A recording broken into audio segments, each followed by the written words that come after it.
What's going on, y'all? It's your boy Najee Farewell. First and foremost, I just want to give my thanks to God, number one, a man of God. My journey in life has brought me into many different obstacles, many different trials, many different tribulations. I grew up in Baltimore, Maryland. I'm 23 years old. I own a few businesses here. I work at Morgan Stanley as a data analyst. But the road definitely wasn't always easy. So I grew up in a household with 4 siblings, one older brother, 2 older sisters, and we had a decent life. We had a great parental relationship. We had a great family support system, but it always wasn't what it seemed to be. Growing up, getting to the stages between 18 and 21, definitely for a man is a tough journey, and a tough battle. I went off to school. I started to, get in different cliques, organizations, different friend groups and different things, and I wanted to be accepted. I always wanted to grow up and have something more. Going into middle school, into high school, I was the kid with the one pair of Air Force Ones, the one pair of Adidas, like black or white. I had to wear those every year. The first job that I had, working with my aunt and uncle in real estate, I would go in there, paint walls, and stuff like that, just to get the ins and outs of that. And I started buying shoes, and I became a sneakerhead going into college. I started to buy like all the designer clothes, Balenciagas and everything like that. Then it came to the point to where I had this white t-shirt on one day, and I just I talked to the most hottest girl I thought I never could get. I was like, wow, I got a regular white t-shirt on and some sweatpants. I don't even need to wear all of this designer things. And I had a daughter my freshman year of college, just out there in the world, lost. And, it's a blessing now, and she's definitely carried me a long way. But during that journey, I wanted to create something for her. I knew when I turned 16, I had to work. Minimum wage was about $8.25 when I started working. Started off at Marshall's, just continued to work and work and work. $8 went to $10, $12, and just kept going up the ladder. And I wanted to say, when she gets older, let me have a business established for her, something that she can hop on and something that she can do. Going through college, I went to a lot of different mental health symposiums, a lot of different mental health awareness programs, and then I took this initiative at this HBCU competition that I competed in, and it was over mental health and the black man in America, and that kind of taught me a lot about the benefits of that. In that journey, starting off this clothing brand in 2019, this gets into my business. I started it with the vision of being an artist. That was a side hobby that I did in high school. I just continued to paint, and that was kind of like somewhere where I escaped.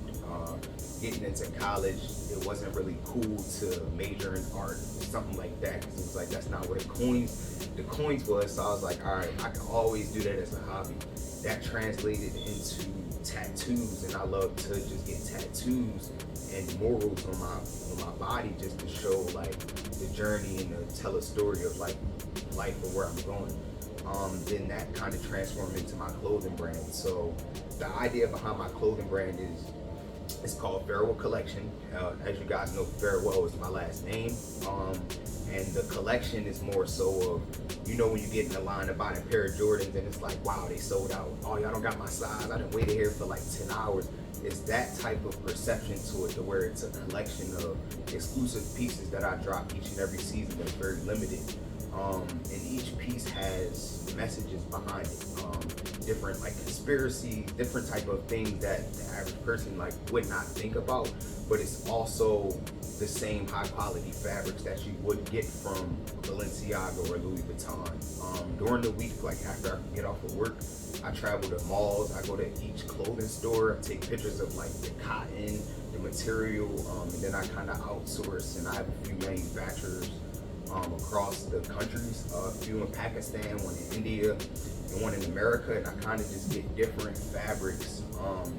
I'm about to release something actually tomorrow at 12 noon. Make sure you guys check the page out. You can find me on Instagram at Farewell Collection. It is an LLC. The journey of business definitely wasn't easy as well. Starting it out, I went to the mall. I just got a few t-shirts, all different colors. And the dude was like, hey, what you want on it? And I was like, I wanted to say Farewell Collection. All different sizes, all different colors. And I went back to my dorm room and sat in there, and I'm like, all right, how can I sell this? And I'm like, I mean, you can sell water outside, you can sell a shirt. So I tried to sell it. Only one person bought a shirt, and the shirts was only $10.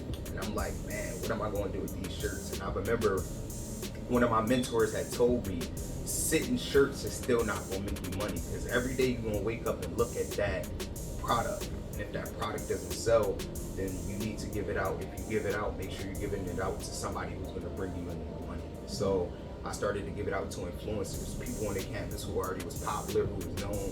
And I just said, hey, can you wear this and take a picture? And then I started, and then each season I just dropped something, whether it's sold or not. But I think the illusion of people seeing like, oh, he just dropped something in the spring, in the fall, in the summer. It's like, wow, he got something started. So it's like, it went from that, then it went to like booking photo shoots, and started to get like video shoots, professional interviews, like the podcast now, and just starting to like level up in my brand. And it was hard just starting from the ground up.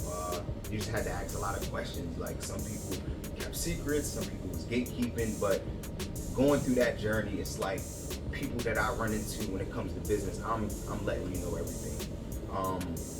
Then that comes into a side of investing. Like, I really didn't read. I'm into a lot of books. That's something I do on the side. I read books. I order a few on Amazon. And I know it's cliche. Everybody says read that, like Rich Dad Poor Dad, but I never read that full book. I listened to an audio, 1 minute audio on YouTube, and I kind of got the whole message and story behind it. And kind of, I took my own perception of money.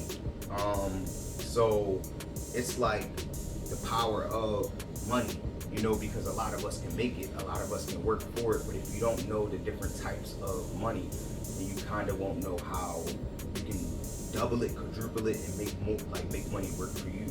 And you have earned income, which we do a lot.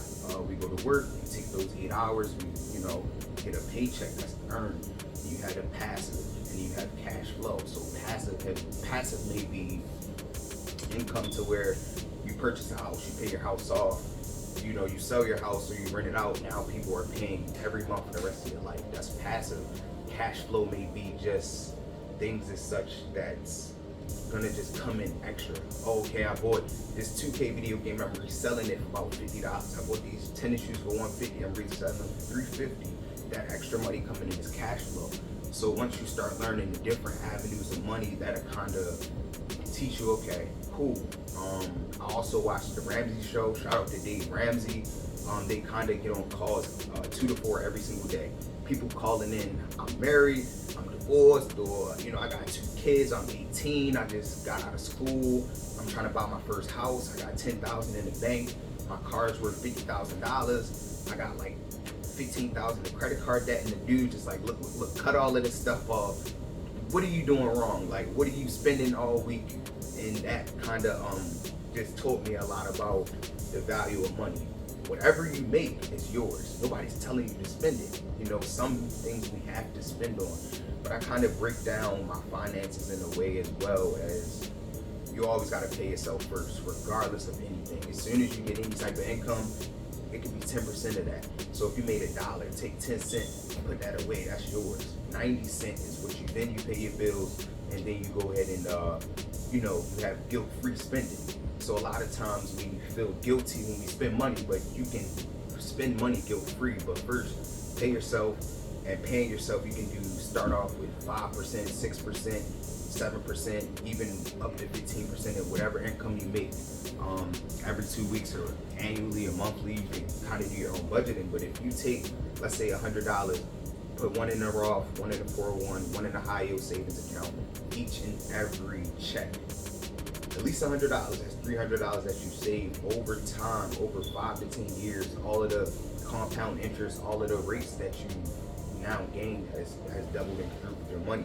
And in our community, we don't really learn that it's really a lot of like go out, work, get your money, and then when we get the money, we acquire bills, and then we start to live more above our means. And it's just like I was broke for a long period of time in my life, and I'm like, I had the most fun. Like when I was broke, like we just, you had to learn how to survive. And when you start to make money, what changes?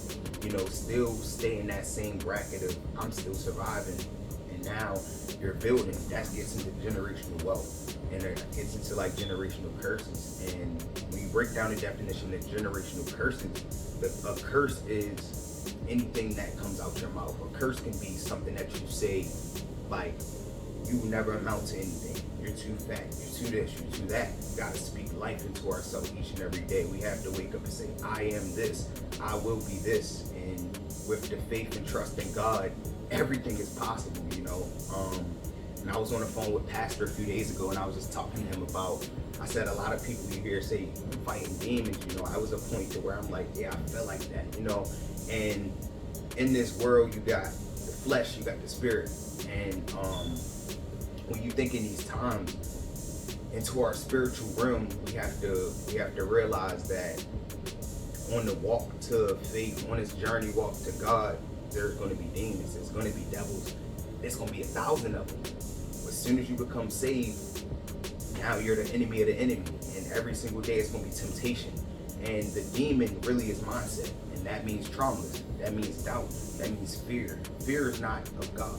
God is faithful. So fear is the spirit of the uneven. That's an uneven spirit. So like when you really realize the demons that we're really fighting, a lot of it is ourselves. Sometimes it's the mindset of what we're acquiring. But if we speaking life into ourselves, we having that faith, we taking them steps, we really saying, look, yes, God, this is it. This is what we're doing. This is what we're getting into. And you believe. I think that's a lot of things that we hold ourselves back from. But yeah, positive notes. I think I did the testimony part, but yeah, Najee Farewell. I have a few things dropping this season. So I started off with t-shirts, got into sweatsuits, start doing hoodies. Now I'm starting to get into different product lines. So beanies and sunglasses are coming soon. Later on this winter. Also, we got into silk shorts this summer. Now I have jean jackets. We have fur hoodies. And now we are dropping our first leather varsity jackets as well. So we got a lot of different products coming out. It's always going to expand. It's always going to grow. But I got my model kind of from like Diddy. I seen the first black man with a black-owned business, Sean John, and it fell off the windward. But then I go to the mall and I see these high-end stores of Balenciagas, Gucci's, and all of these products. Who is the owner? And that money is going to waste. That's not money that's going back. Look, I shop with a lot of different black-owned businesses. My barber is black. That's a black-owned business. He purchases from me. I barter. I get free haircuts. I give him shirts. And that's how the black community will stay tight. That's how it'll grow, and that's how the money fluctuates into our community back and back. We pay each other. It's always going to come back around. But when we pay the wrong pockets, we got to really see what's happening. So for me, I don't know if you watch battle rap, but I'm a battle rap fan, and my favorite battle rap is a dude named Goods the Animal. Okay. And I always liked him because he has this style where he stands on stage, usually got a cup of Hennessy in his hand, and he that real smooth, slick hustler from back in the day, and he's standing there and he's shooting his gift, and his little slogan that he says at the end is something about, they ask why I'm always drinking when I battle, because I'm already celebrating my win.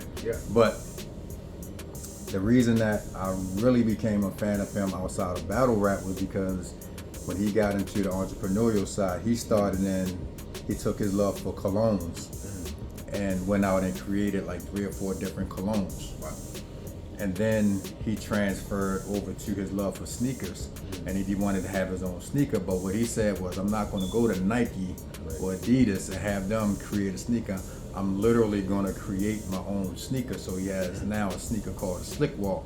Wow. And he's been able to put like 4 or 5 different versions out on it. And of course, doing like different merchandise, around that, hoodies and, beanies. And now he got bucket hats. Like he's really to the point now where he literally just started his own store. So I like the mindset that you have with that, where you're saying, yeah, Balenciaga and all of that, that's cool, Right. but if I can, create my own. And I ain't gonna lie, I was mad hating on your mother and your father because I saw the hoodies, the sweatsuits that they had on yesterday. But talk a little bit just about the process of how you got into like literally creating like your own brand to the point where, like, I know you talked about the fabrics and everything. Just talk a little bit more about that. Got you. So just to piggyback on the last piece of what you said with the battle rap, right? The power in the mind and Kanye West, right? You see how he got dropped from Adidas. Mm-hmm. All of their sales was gone. That shows you how powerful he was to Adidas. Adidas wasn't really that much but a soccer player's brand, or football, basketball when it was popular. Under Armour and Nike had more powerful things when it came to maybe football or basketball. But when Kanye came and re-editioned that brand, it showed the power of collaboration is also great. But the power of who he was in himself, he changed the brand of Adidas in totality. So he dropped them off. Now he's saying, okay, these people dropped me off. You know what? Maybe it really wasn't meant for me to be partnering with all of these people. I'm Kanye West. So getting into the fabrications and everything. Got the answers. You got the answers for you. Look, so getting into the fabrics and everything, like I stated, it started with a Gildan t-shirt. Gildan t-shirts, they was about my favorite, like 50 cent. 50 cent, I got them in bulk. And then I would get the guy to screen print them at the mall. So I would get he would screen print about 10 shirts for about like $60, $70. And I was just okay. And then it got to the point to where I kept washing them. They would shrink the sleeves. And then I'm like, let me put myself in the customer's shoes. Would I want to purchase this? Would I want to wear this?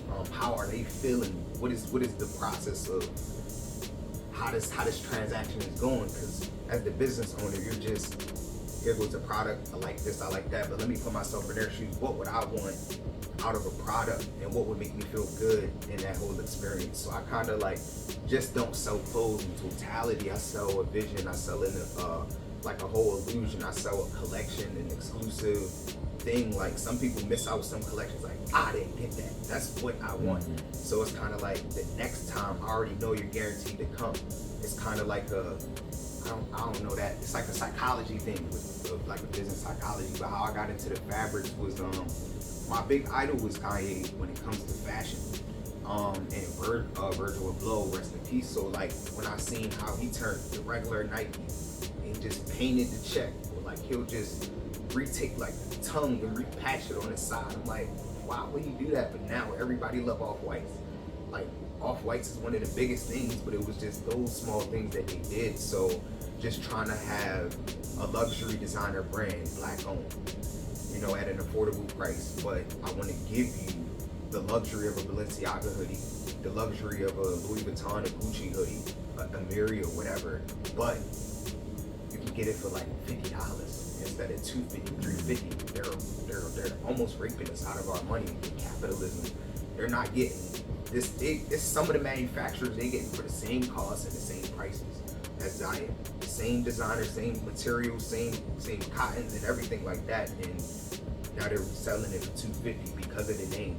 But that takes time, that takes patience in building your brand. So building your brand just comes from, does this dude have haircuts? Does this dude talk nice? Does this dude, what does he do? And I think a lot of people follow after people successful who they think are, a lot of the times, they say you fake it till you make it. A lot of people think I'm rich. A lot of people think I'm successful. A lot of people think I'm big and known. All totality is not. It's just kind of that's where I want to go. My end goal is to become a mogul. My end goal is to have multiple different businesses. The end goal is a Farewell Foundation. Right now, Farewell Collection is just a clothing piece to it. Real estate is next.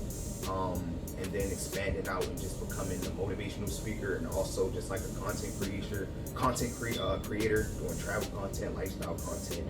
And I think a lot of the times, everybody can't marry the owner of Louis Vuitton. You never meet them, right? You can't marry them, but you can own a piece of their product, and that will make them feel valuable. So that's kind of what I'm selling here.